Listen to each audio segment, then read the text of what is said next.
Casita de oración Jesucristo, Sabiduría de Dios, presenta la catequesis de Elane, apostolado de la nueva evangelización.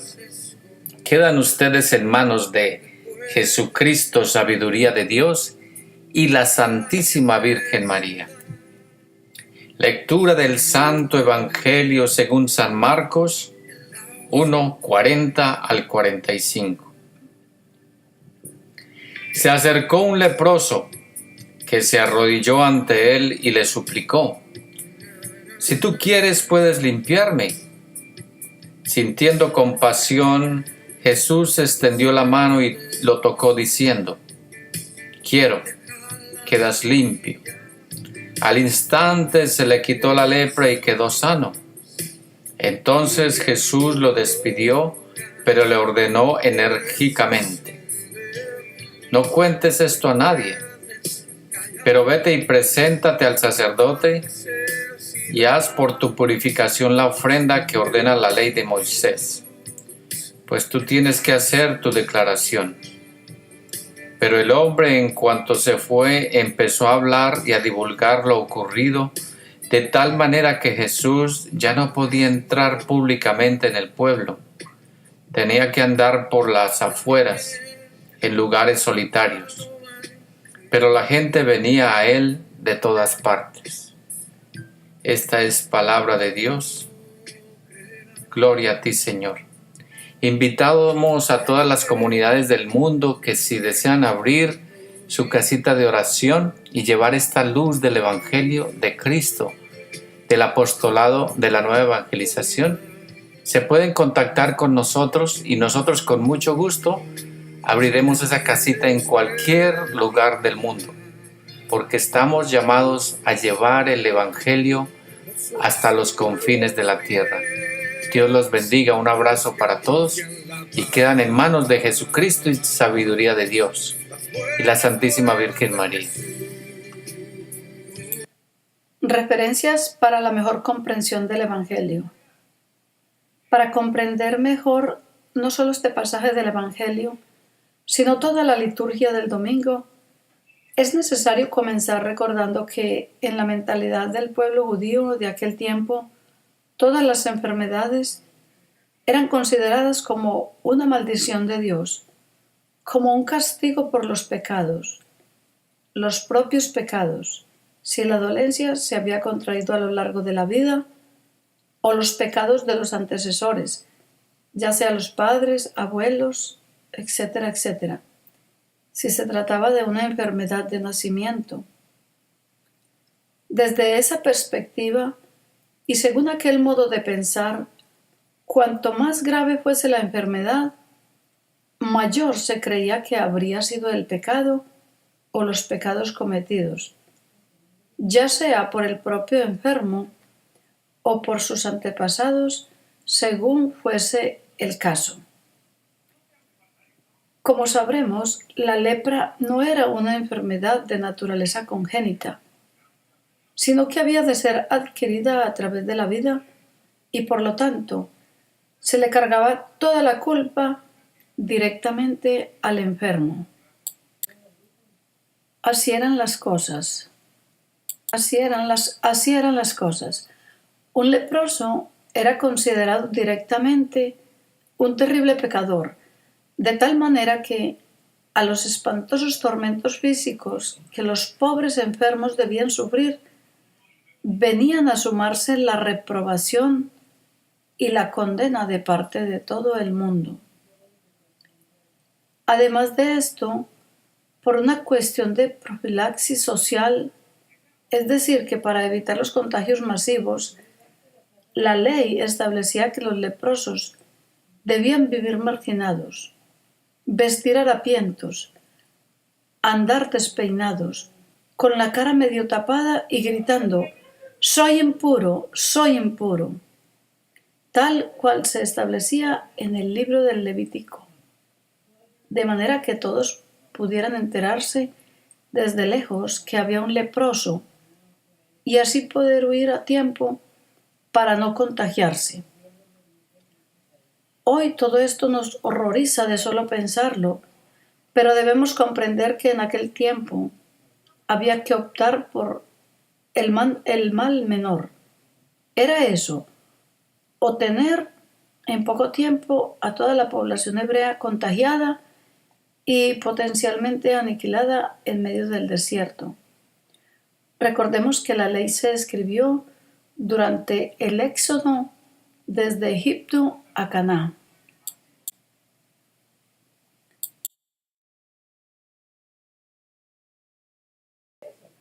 El libro del Levítico, entre los capítulos 13 y 14, establece una serie de descripciones y disposiciones sobre cómo debía procederse al detectar la enfermedad. Pero el Señor también habló a Moisés y al sumo sacerdote, a Aarón, sobre la forma en la que debía procederse cuando Dios mismo dispusiese la sanación de un enfermo de lepra. Por eso es que Jesús le dice al leproso, hacia el final de este pasaje evangélico, que se presente ante el sacerdote para hacer la declaración y luego cumplir con los sacrificios rituales que disponía la ley de Moisés como agradecimiento a Dios por haberle restaurado la salud. Ahora vayamos a algunas de las reflexiones que podemos extraer de este riquísimo pasaje del Evangelio. Analicemos en primer lugar la actitud con la cual el leproso se acerca a Jesús. La Escritura nos dice, se arrodilló ante él y le suplicó, si tú quieres, puedes limpiarme.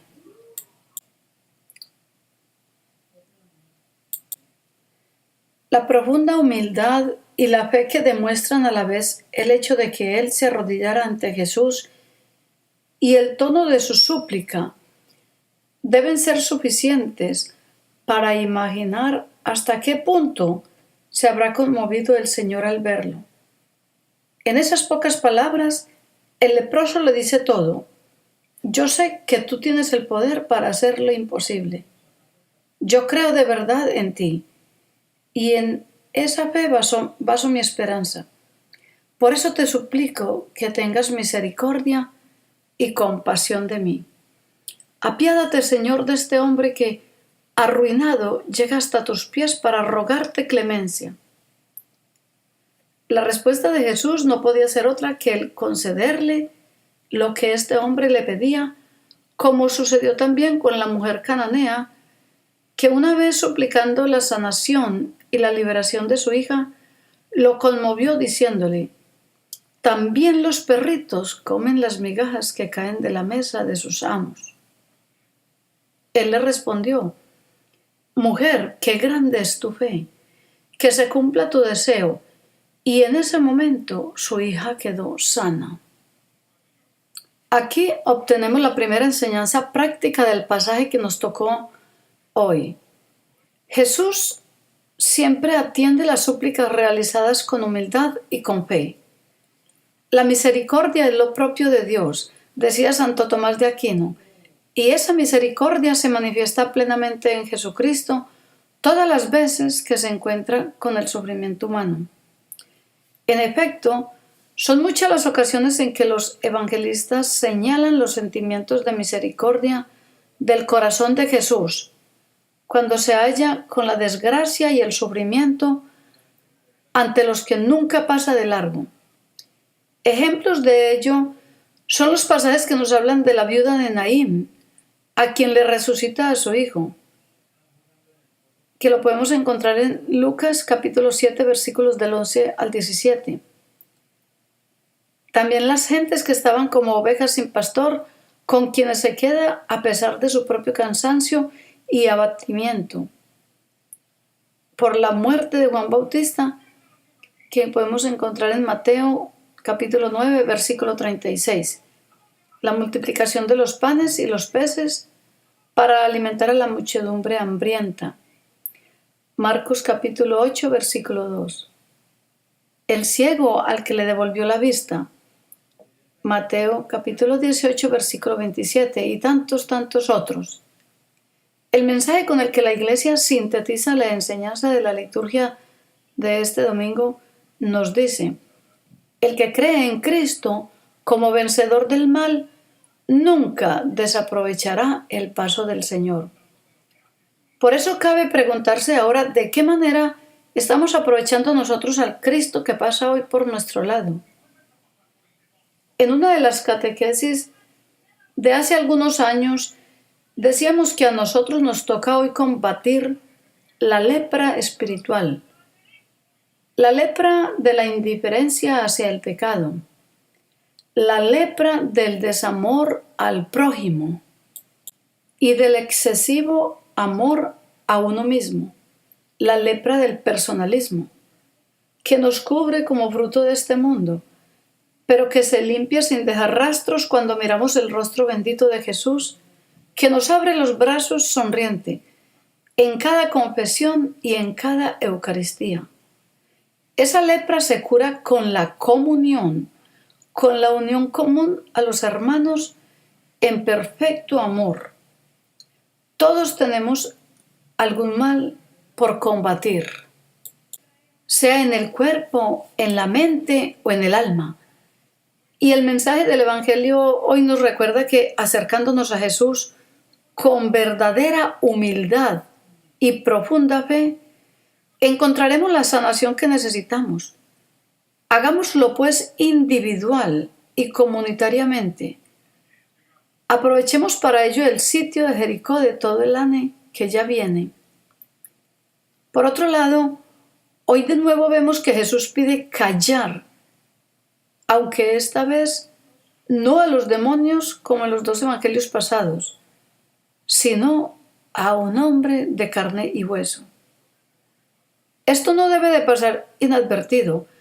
Las razones del Señor pueden haber sido muchas y podríamos especular bastante al respecto, pero quedémonos con que tal vez aún no era el tiempo para que se le conociese tanto, porque quería poder moverse con mayor libertad entre la gente.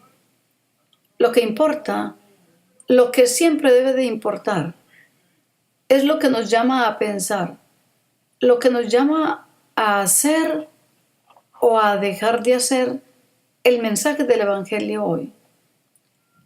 ¿Estaremos siendo lo suficientemente prudentes con nuestra lengua? Hay que tener mucho cuidado con eso. La regla general nos dice, antes de hablar algo, de contar lo que te dijeron, asegúrate de que no harás quedar mal a nadie. No deshonrarás el buen nombre de nadie. No desprestigiarás a nadie. El leproso no obedeció la recomendación de Jesús, sino que, en cuanto se fue, empezó a hablar y a divulgar lo ocurrido. No nos corresponde a nosotros juzgar qué tan mal o bien estuvo, porque la verdad es que solo poniéndose en sus circunstancias podríamos entenderlo. Él estaba tan feliz con lo que Cristo había hecho que voló a contar a los cuatro vientos su testimonio. Esto es lo que ahora nos exige la fe, que demos testimonio de Cristo. Pues no hay otro modo de convencer al hombre para que se acerque a Dios que mostrándole a través de nuestra vida el cambio positivo que Él ha hecho en nosotros. Pidámosle al Señor que aumente nuestra fe para que en los momentos difíciles no dudemos de su poder y pidamos que, si es su voluntad, se cumpla en nosotros el milagro que necesitamos. Y si el milagro que pedimos no se cumple, no dudemos de que la voluntad de Dios es otra. Y esta siempre será lo mejor para nosotros, aunque de momento no la podamos entender.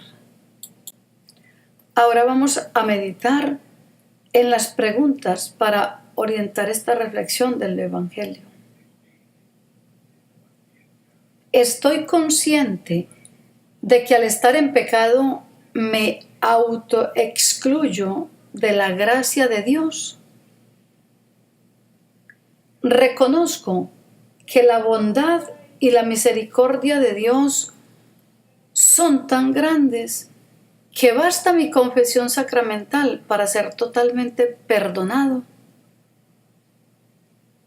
¿Con qué frecuencia estoy concurriendo al sacramento de la reconciliación? Jesús es el único que puede sanarme en todo sentido. ¿Tengo la fe suficiente para pedírselo, igual que el leproso? Acudo a Él con verdadera fe y humildad para pedirle que me asista en todas mis necesidades. Concordancias del Evangelio con el Catecismo de la Iglesia Católica. Vamos a estudiar el canon 309, 549, 2850 y 2852. Y el canon 309 nos dice: si Dios Padre Todopoderoso, Creador del mundo ordenado y bueno, tiene cuidado de todas sus criaturas, ¿por qué existe el mal? A esta pregunta tan apremiante como inevitable, tan dolorosa como misteriosa, no se puede dar una respuesta simple. El conjunto de la fe cristiana constituye la respuesta a esta pregunta. La bondad de la creación, el drama del pecado, el amor paciente de Dios que sale al encuentro del hombre con sus alianzas, con la encarnación redentora de su Hijo, con el don del Espíritu, con la congregación de la Iglesia, con la fuerza de los sacramentos, con la llamada a una vida bienaventurada que las criaturas son invitadas a aceptar libremente, pero la cual también libremente, por un misterio terrible, pueden negarse y rechazar. No hay un rasgo del mensaje cristiano que no sea, en parte, una respuesta a la cuestión del mal. Y el canon 1504 nos dice: a menudo Jesús pide a los enfermos que crean. Se sirve de signos para curar, saliva e imposición de manos, barro y ablución. Los enfermos tratan de tocarlo, pues salía de él una fuerza que los curaba a todos. Así, en los sacramentos, Cristo continúa tocándonos para sanarnos. Y ahora vamos a meditar reflexionando con la Gran Cruzada. El hombre nada puede sin mí, y es todo conmigo. Yo he venido para ustedes, para darles vida en abundancia, para que puedan alcanzar los frutos de mi viña. Es mi amor quien moldea y sostiene los corazones más duros. Hijita, di al hombre que no se esconda en su pecado. Yo soy misericordia y sabré limpiarlos cuando se vacíen al pie de la cruz. Hijos míos, la cosecha es rica y los trabajadores son pocos. Reúnanse los verdaderos trabajadores y vengan a mi viña. Aquí está el campo en el cual deben trabajar. Comprendan que el estado de independencia de sus almas no es la libertad que ustedes tienen. La libertad existe únicamente cuando el alma está en total dependencia de Dios. Ahí reside su fuerza y su poder. Allí estoy yo, en las tranquilas profundidades de su alma, a la espera de que se den a sí mismos. Esta libertad únicamente se encuentra a través de la disciplina, de la obediencia a mí.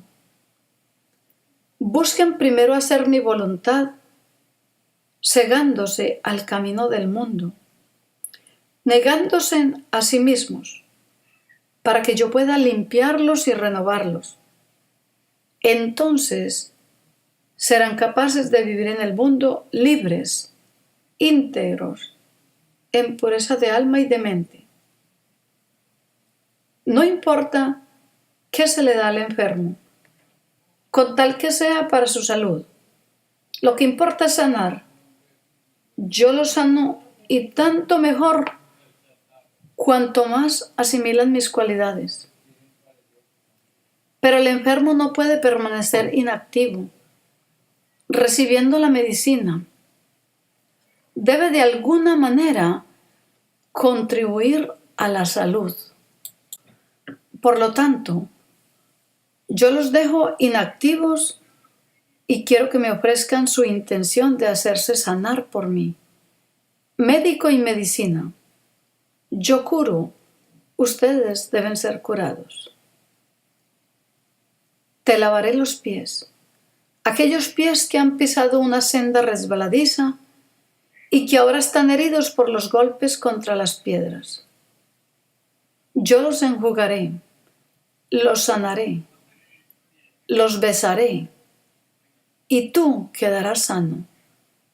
Y ya no conocerás otra senda que la que conduce a mí. A continuación, vamos a recordar la virtud del mes. Durante este mes de febrero estamos practicando la virtud de la pobreza espiritual. Y esta semana veremos el canon 2545 que dice lo siguiente: todos los cristianos han de intentar orientar rectamente sus deseos para que el uso de las cosas de este mundo y el apego a las riquezas no les impidan, en contra del espíritu de pobreza evangélica, buscar el amor perfecto. Y meditemos en las palabras que nos dice el libro de la Gran Cruzada, palabras de inspiración de nuestro Señor Jesucristo. El apego a las cosas es lo que transforma el ánimo del hombre, porque todas las cosas en sí son iguales. La excelencia en las cosas genera adulación de una parte y de otra complacencia, de manera que entre estas punzantes espadas el hombre se debilita, se arrodilla y cae. Y para terminar nuestra casita de oración, vamos a enfocarnos en nuestros propósitos semanales. Con el Evangelio, en la misa del domingo que viene, le pediré a Jesús con toda mi fe que me sane de ese pecado que repito con frecuencia y del cual me cuesta tanto liberarme. ¿Y cuál es la tarea con la virtud del mes? Esta semana me esforzaré por considerar siempre todo lo mucho o lo poco que poseo como regalos que Dios me hizo, para que pueda yo servir mejor a mis hermanos.